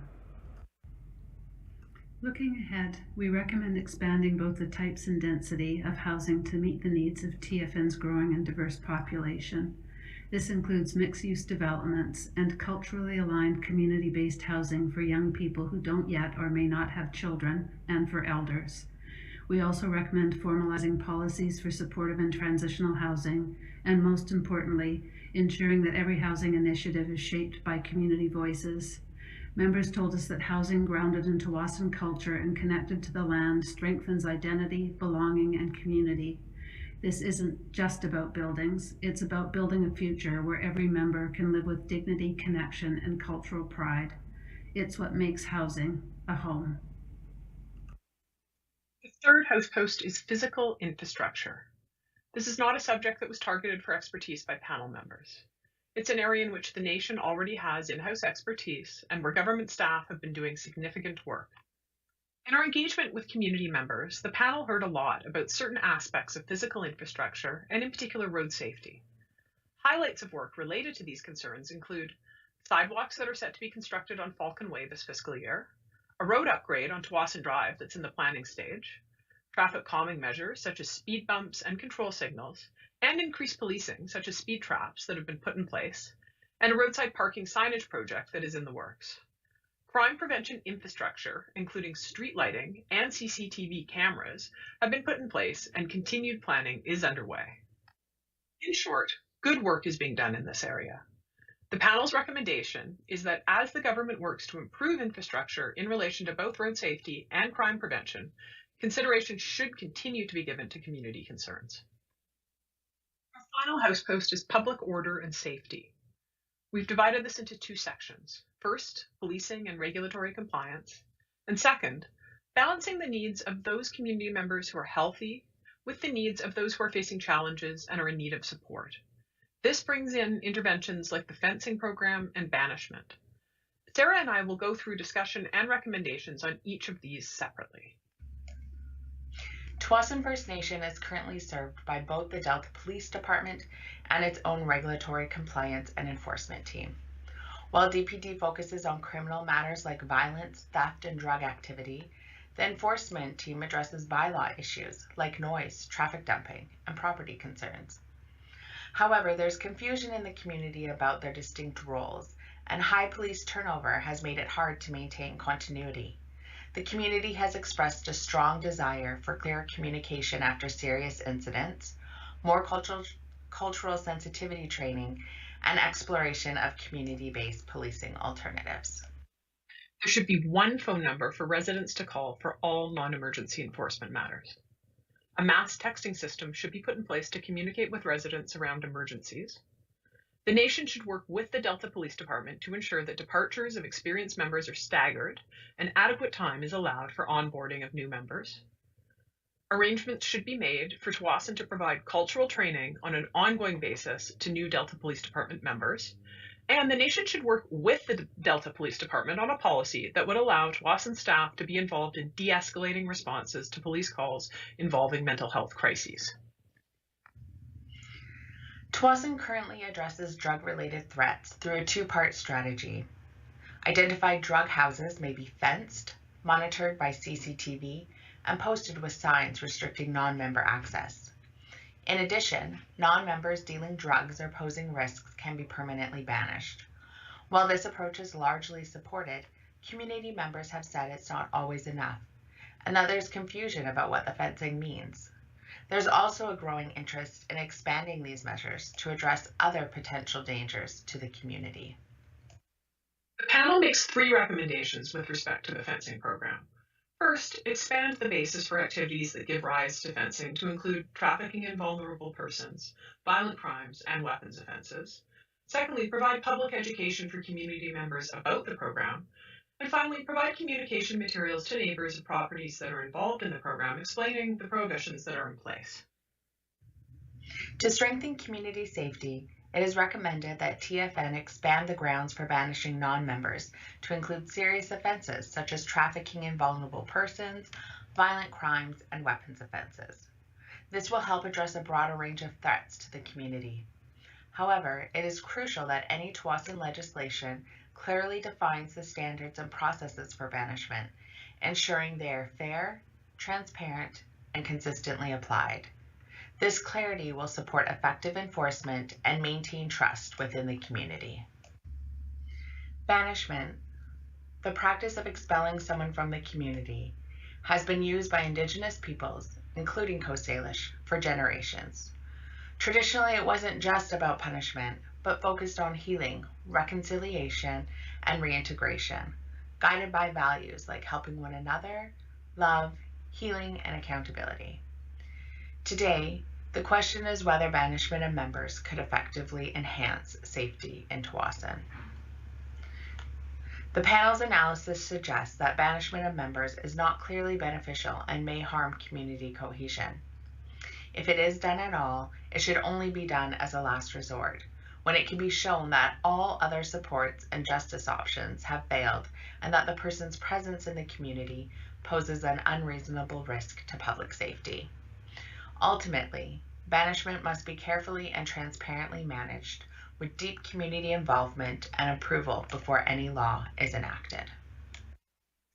Any regulatory framework that would allow for banishment of members should, at a minimum, accord with principles of fundamental justice and procedural fairness, provide for a staged approach that includes reduced privileges before full banishment, require that all other measures be exhausted before banishment occurs, strive to reintegrate banished individuals into the community, protect the rights of banished individuals, and strive to ensure community cohesion. On behalf of the panel, Haishka, thank you for your time and attention.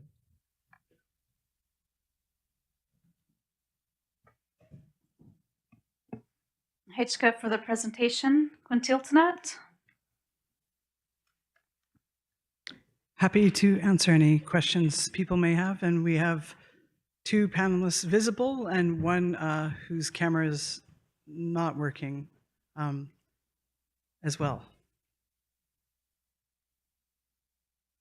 Hka, any legislators have any questions or comments? Legislator Tequilum, Bryce Williams. Haichka Berlin for the Feather, Haichka Squikle CM, and Haichka Quintiltonut for the presentation, and everyone else for their involvement in the presentation and the work that all went into it. Yeah, I'm very thankful for this panel and what it's going to bring forward for our community, and I look forward to all the hard work that it's going to take to make a lot of these needs and wants happen. So yeah, lots and lots of work to do. It's there's a lot of needs and wants there, but all valid, and looking forward to how they're going to be implemented and utilized. And one that stood out to me that's going to be helpful is the mass texting and different things like that to help out for different emergencies. That's just one, but yeah, just really thankful and hands up to everybody involved in that, and look forward to participating where I can and being involved. Haichka. Hka Tequilum. Legislator Kwakwia, Andrea Jacobs.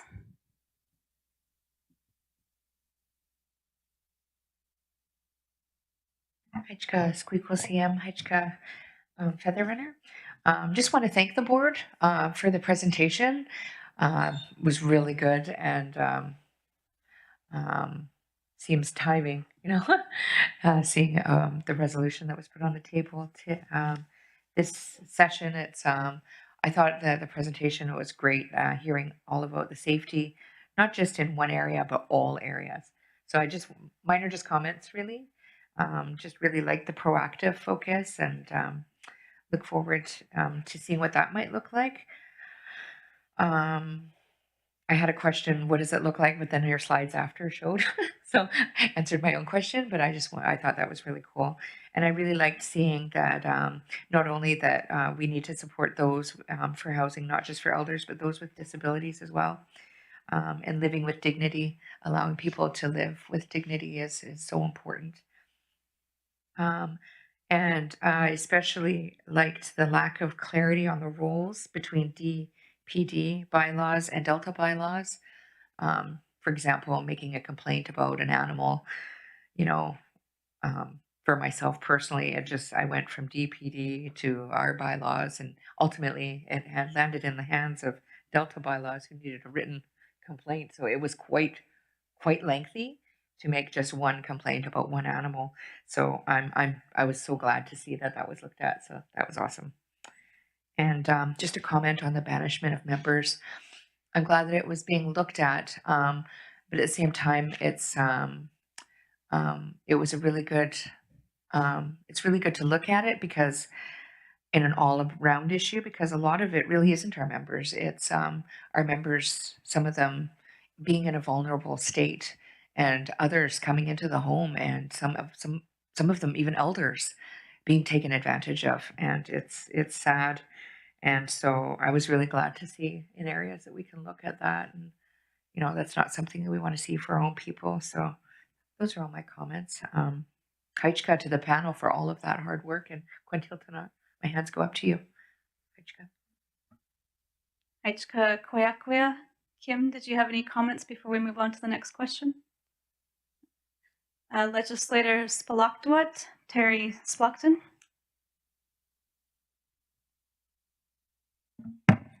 Haichka Squeakle, thank you, Feather Runner.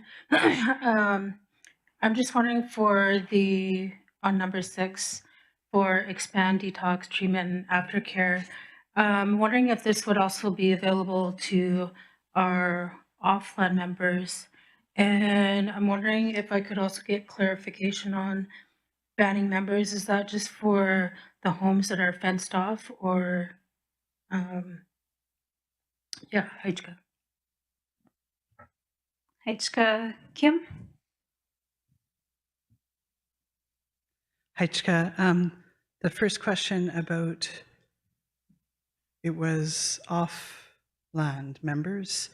they are eligible for support, financial support for treatment or aftercare, as the case may be, and staff will work with those requests. The second part, the current community safety strategy kind of deals with drug houses, for lack of a better word, and fencing them. What the panel is saying is the panel does not recommend banishment of members, no matter what the location, because it hasn't been demonstrated to be an effective safety measure. So I don't know if that answers your question. Yes? Great. Heichka, are there any other questions or comments?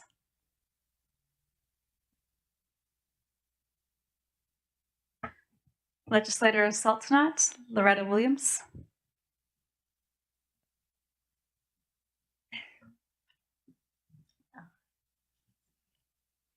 Okay, Heichka for the feather. All I gotta say, this must have been an emotional, research thing to do, because, with our community being small, well, it's bigger now, but being small, with only a few families down here, and people know people, right? So nothing, I'm not too sure, about the confidentiality thing, which is kind of ludicrous sometimes, but I just feel that it's pretty intense, and you hear about other nations taking matters into their own hands, like somebody running off, killing somebody by running them out killing with a car and stuff and burning their homes. So I hope it doesn't come to that extreme with our people down here. But, that's a lot of hard work the panel has done. And wow, that's all I got to say. Heichka. Heichka and Kim. Just want to say that we're scheduling family meetings and we hope to engage with people. So please contact OPAL if you're willing to meet with a panelist. And we're kind of split up based on our availability. So you don't know what jackpot you'll get with what panelist you get, but we'll be going through the video with families and having more private discussions about how people feel about the recommendations. And I think that's it from us. Thanks to my colleagues online for joining. And thanks for your hard work over the past while to get these recommendations finally on paper. Thank you once again, Quintiltonat, Kim, and the panel members. Legislators, we've officially concluded our business for the summer 2025 session. I would like to take this time to go around the table and have our legislators give their closing remarks. We will start at the end and work our way around the table. I will speak second to last, and Chief Squamish will speak last. We'll start with Tismalat, Kathy Gench.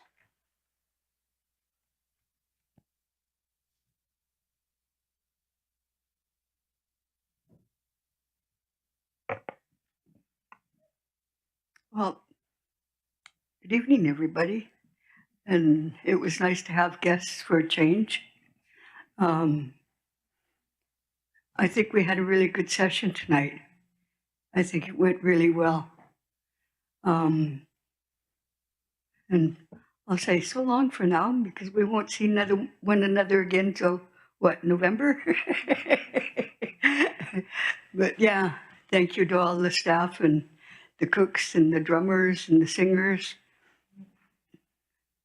That's about all I have to say. Thank you. Legislator Taylor Baker.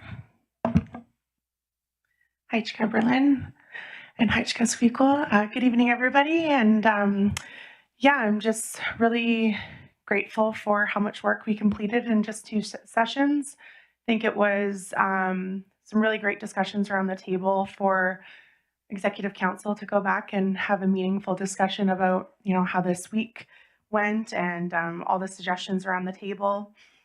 Thank you to Yums Catering for catering this week. The meals were delicious. To all the drummers, singers, and for those just sitting in the galley and supporting us around the table, just really grateful for all your support. And to staff, wouldn't be here without you all. So thank you for putting all the presentations, and to our external consultants as well that did the community safety strategy. Thank you as well if you're still signed online. And really looking forward to the summer. I hope everyone has a great summer. I hope all the TFN youth enjoy the programming that they'll be stationed throughout TFN government in different areas. Really looking forward to hearing how that goes. And yeah, have a safe summer, everybody. Hechka. Halkmatia. Heichka, Squeako Sam, and Heichka for the Feather Berlin.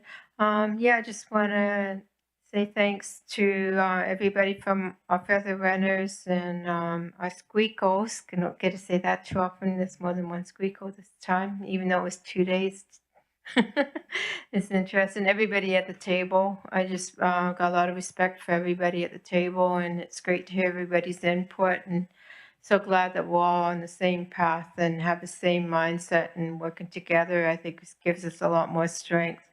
And to all the support staff and to Yums Catering, unfortunately, I would either have to eat 2 dinners or because I was caring for my uncle this week. And but thanks to Yums Catering and to the people who drummed us in. So heartbeat, it's great to hear that. I just love Connie's voice. It's really healing, and the people who provided the prayers, and the community members that support us all the time, online and in person. And if I forgot anybody, my apologies. I just really love sitting at this table and helping my community. Heichka. Koyakwe. Heichka, Squeakosium, and Feather Runner. I'll keep it short. Just it was awesome to see everybody. Want to thank all the drummers and singers and the ones who said the prayer for us. And we really jam-packed everything into 2 days, and so I think we did really great. And just want to thank our Squeakles for the heart. That's not an easy job. So Chamkwa and Paliquia, you did an awesome job. So that was really great, and really hard work, everybody, and look forward to seeing everybody in the fall. So yeah, look forward to seeing everybody through the summer for Indigenous Peoples Day. Heichka. Heichka Spalaktwit. Heichka Squeakquel, thank you for the runner. CM Nut Sia Nut Quilmoch. Oh, my dear respected friends, relatives, and Indigenous people, Agda Spalaktwit, Terry Tinashwanit Malthna Squeak, Aitnashqualan Quanasi, Quanatal Alt Swalla. It brings warmth to my heart to be here with you all today. Natskleet Sant Sia Tam Salt Siam, Ni Wealth I Mat Not White Swale, Alt Zatzat Tan Tamucht. I'd like to thank the Creator for another beautiful day on Mother Earth. And to my fellow legislators, I appreciate the care and commitment each of you brings to these important discussions. It's not always easy work, but it's meaningful and it matters to our people. I also want to take a moment to thank those that brought forward the resolution. It takes time, care, and courage to put forward ideas and actions that speak to the needs of our people. Your efforts are seen and appreciated. I want to recognize and thank our community members, elders, and guests who joined us and contribute. Your presence is felt and appreciated. A special thank you to our presenters and today and to our guests, Honorable Raj, and thank you to Connie for grounding us in drumming, and to Wapio and Kwikimosat for the table song, and for allowing me to stand by your side and sing with the both of you. Heichkat Siam Robin Bus Alt Dun Steepweld, Thank you, Robin Buss, for grounding us in your prayer through Hunkaminam, composed by respected CM Lalapia. It means a lot to have those cultural protocols. And thank you to Yums Catering for the delicious food. And I'm happy of the progress we made today and Tuesday, and I look forward to continuing this work together with respect, unity, and purpose. And one last comment, and I'm sad that we did not get to hear from the advisory committee in our short session. Haitsapka natsiam natsiya. Hechka Sultanat. Thanks for the feather, and I don't think I could follow that. Yeah, oh my goodness. But first of all, I'd like to acknowledge the cooks, the feather runners, the drummers, the staff that have worked so hard, and the squeakle. You did a good job tonight, you know, like, yay. And I just want to mention a positive gathering we had last week with the elders gathering. I mean, the elders opening. And it was amazing to see all these people here, special guests and whatever. And I'm looking forward to the next opening, which would be not the culture hub, but the cultural center. And looking forward to that. But also I'd like to acknowledge the staff to keep us busy and out of mischief by having a lot of activities for us, teaching us golf and whatever. So, and we had Trent being the co-teacher. Just kidding. But, you know, it's great having all these activities, making use of the buildings. But I appreciate their family, their friends, the staff that have helped me when I needed help doing my cedar weaving, doing, you know, my wool weaving. The culture team, you know, like they came, you know, like, and yesterday, was it yesterday? Terry came in and she said that the culture team could help do some headbands for this organization. So they did, and I totally appreciate all the help. So I'm looking forward to utilizing these people again in the future for future projects. And basically, it's great. We'll see you guys when we see you, and have a happy summer. Hechka Tequilum Yochumans.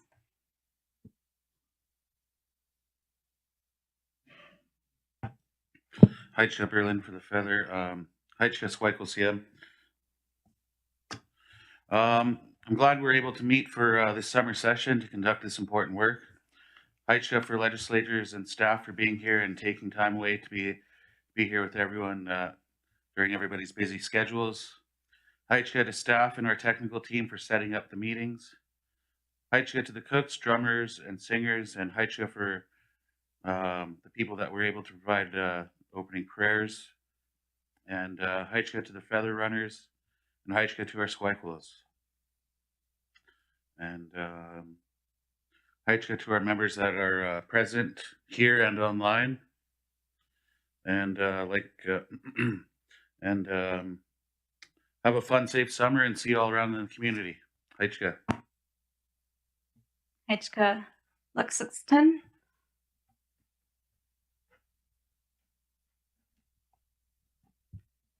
Hello, everybody. I'd like to thank the feather runner and the cooks, the singers, and the ladies that do the prayers.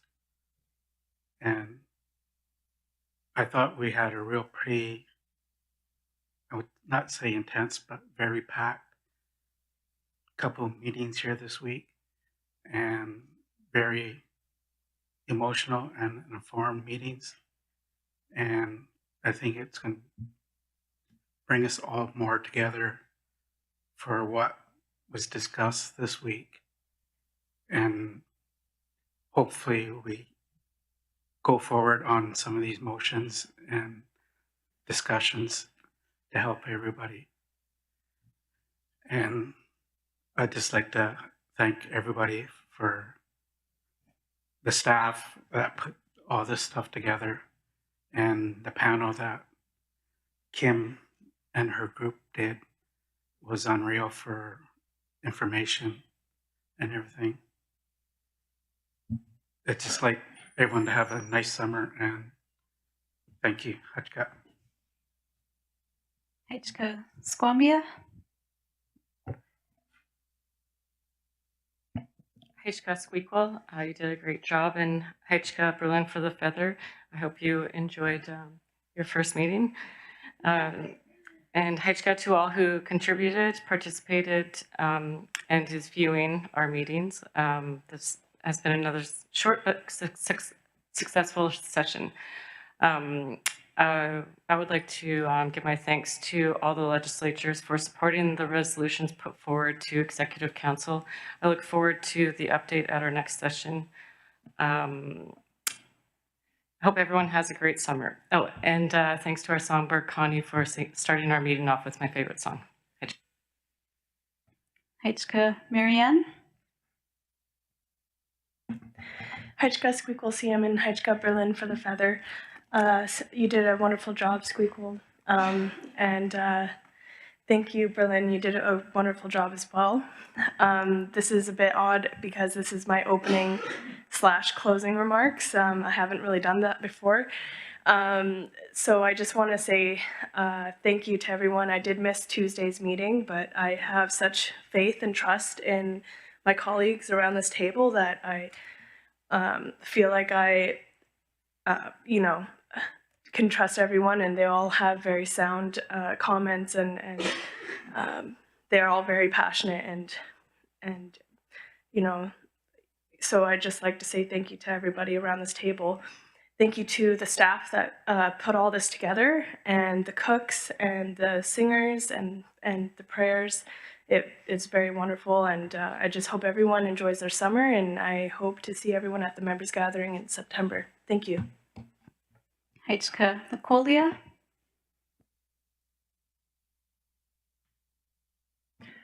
Hachka Squeakle, thanks Berlin for the Feather. The last few days I'm going home so full. We ate so good this week. We have some seriously awesome cooks in our community. I've really enjoyed hearing the prayers and the songs, and it is grounding, and it's a really great way to start and end our meetings.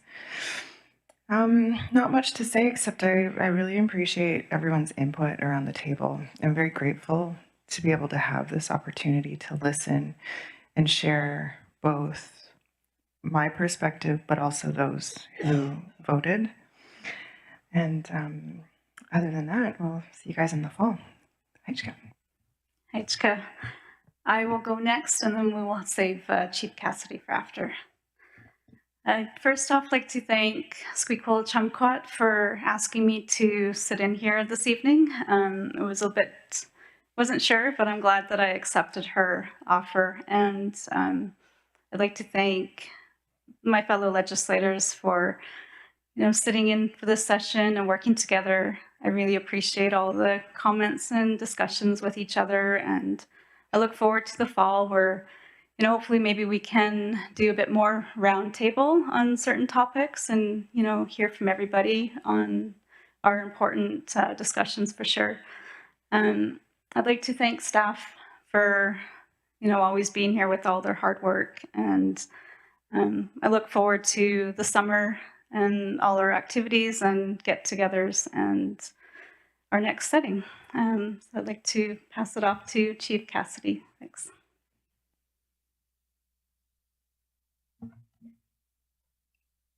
Hachka Squeakle Sam and Hachka for the Feather.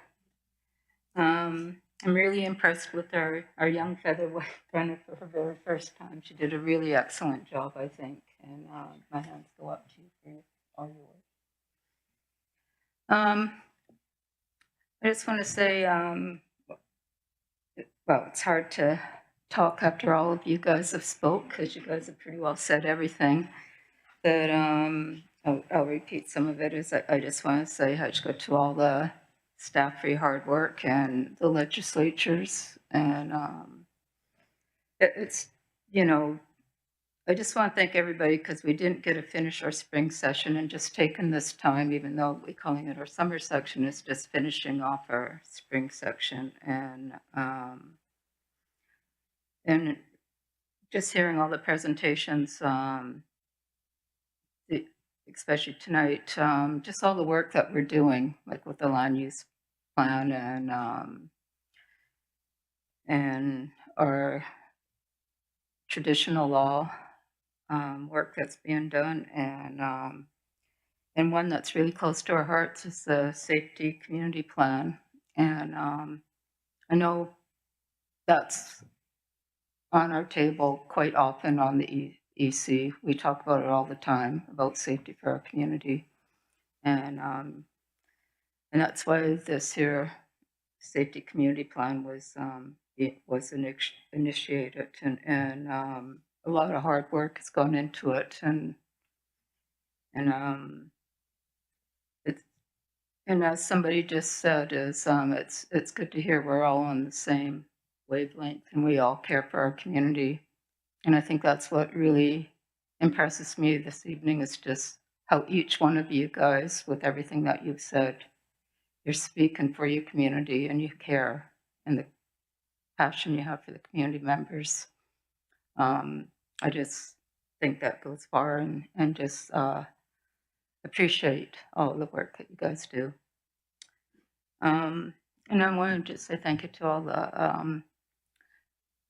all the drummers, and for all the prayers we've had, all the feather runners, the squeakles, and Dawn did an excellent job for her first time. And I don't know who else I forgot, but probably forgot a few people. And I just look forward to, well, hopefully seeing a lot of you guys at the graduation ceremony that's coming up, and our grads classes are getting larger every year, and which is really good to see. And hopefully see you guys at Indigenous Day, and look forward to everyone having a good summer. And I'll leave it at that. Haichka, everybody. Haichka. We have reached the end of our agenda, and I'd like to say thank you again to all the legislators for your hard work, thoughtful comments, questions, and insight throughout these last few days. That concludes our business for this evening. I'd like to mention that we have Keith Nahaney, Siampton, here, who will be able to brush those off who would like to after we're finished. Thank you once again to Connie for drumming us in, Robin for the opening prayer, Wapio and Koklimasat for the table blessing, and Berlin for being our feather runner. And to the elders, advisory council, members, staff, and guests for attending tonight. We wish all our special guests a safe journey home from Tsawwassen Lands. There will be a procession as we are drummed out and we remove our feathers from the mantle. Haichka.